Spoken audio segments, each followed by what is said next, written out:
Skandal putusan PN Ungaran. Warga Suwakul diancam denda. Media dibungkam. Hukum dipertaruhkan. Ungaran. JKTV. Aroma busuk sengketa tanah di Kampung Suwakul. Jalan Semeru Barat. Bandarjo. Ungaran Barat. Kabupaten Semarang. Menyeruak tajam. Putusan Pengadilan Negeri PN Ungaran yang memenangkan pihak yang mengaku ahli waris, Pramu Sutomo, memicu kemarahan warga dan tanda tanya publik, ada apa di balik vonis ini? Sebanyak 13 keluarga yang sudah menghuni lahan sejak 1990 kini diperintahkan angkat kaki. Lebih gila lagi, jika menolak, mereka diancam denda 5 juta rupiah per bulan, dihitung mundur sejak pertama kali menempati tanah tersebut. Ancaman ini muncul meski jual beli yang dilakukan pihak penggugat hanya bermodal kwitansi receh tanpa akta notaris. Dalam hukum, ini jelas rawan dipersoalkan.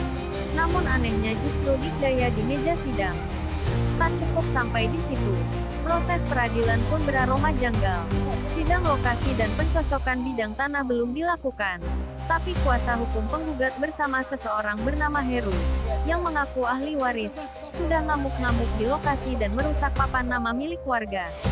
Ironis, dua pengacara yang kini membela penggugat, Rio Yudhisthir, SH, dan Uni Lestari SH, dulunya justru adalah kuasa hukum 13 keluarga warga Suwakul. Kuasa hukum warga, Yohanes Sugiharto, SH, MH, alias Dosui, menyebut gugatan ini penuh kebohongan. Seharusnya yang digugat itu ahli waris sebenarnya. Setelah itu baru sah dilakukan jual beli. Saya akan lapor ke Bawas dan Mahkamah Agung. Ini bukan sekadar soal tanah. Ini soal harga diri dan keadilan, tegasnya. Warga pun mengingatkan, sebagian tanah ini dulunya adalah milik TNI Kodam 4 di Ponegoro dan sebagian tanah Gendong. Status hukumnya jelas masih abu-abu. Lebih memprihatinkan lagi, ketika awak media mencoba mengonfirmasi ke PN Ungaran, pihak pengadilan memilih hitam total. Diamnya PN justru menambah tebal kecurigaan publik. Tak berhenti di sana, kuasa hukum penggugat malah mengancam awak media, bahwa jika foto atau video peristiwa ini diangkat ke pemberitaan, mereka akan melapor ke pihak berwajib. Bagi kalangan jurnalis, ancaman ini terdengar konyol. Tugas wartawan adalah menulis apa yang dilihat dan didengar, dengan konfirmasi dari kedua pihak. Kalau pers dibungkam, lalu siapa yang akan mengawal kebenaran? Kasus ini bukan sekadar sengketa tanah. Ujian untuk hukum, pengadilan, dan kebebasan pers di negeri ini. Kang Adi melaporkan.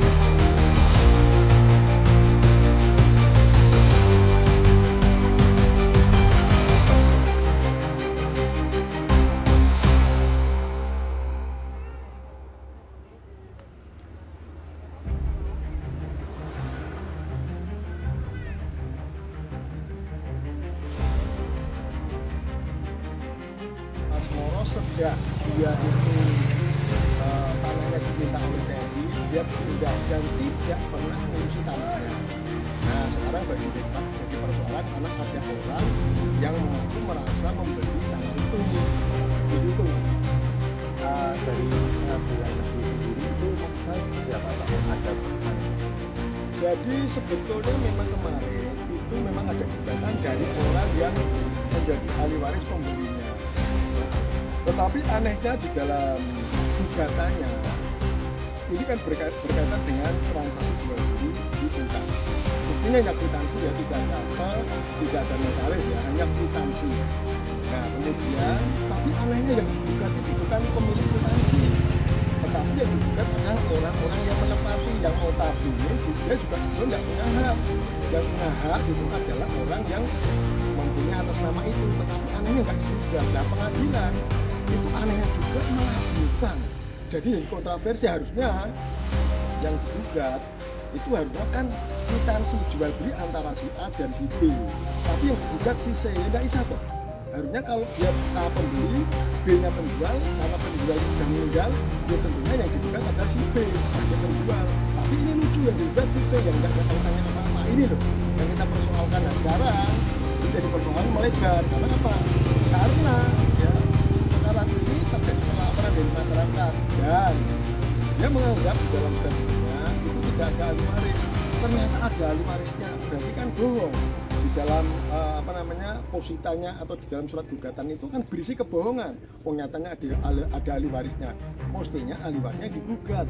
Nah kalau itu digugat selesai. Kalau sampai gimana jual pisah, ya udah semuanya, termasuk saya ngapain, mau saya juga tidak punya hak di sini. Siapa tangan nantinya Pak? Ya nanti kita laporkan, kita sudah laporkan ke bawah, kita laporkan ke Mahkamah Agung, kita juga laporkan ke ini itu berkaitan dengan hakim-hakim yang menangani 108. Itu yang kita laporkan. Dan kita juga masih ada upaya lagi, nanti kita bisa laporkan ke pidana juga apakah kwitansi itu benar atau tidak. Termasuk juga nanti mungkin ke KPK atau nanti ada perlawanan lagi yang akan timbul lagi. Dan ini tidak akan selesai dalam waktu yang singkat, dan putusan ini tidak ada kepastian pasti karena mengandung kontroversi. Putusannya ini berbahaya loh, putusan seperti ini. Terus berbahaya sekali. Bang Yo, untuk pembuatan sertifikat apakah juga melalui notaris? Kalau sertifikatnya sudah resmi itu terbit tahun 62. Sertifikat terbit tahun 62. Jadi pemiliknya atas nama pemegang sertifikat itu sejak tahun 61 itu sudah diminta oleh TNI, sehingga nyaris dari mulai tahun 62 sampai meninggal dunia itu tidak pernah ngurusi tanah itu. Lah bagaimana mau jual beli?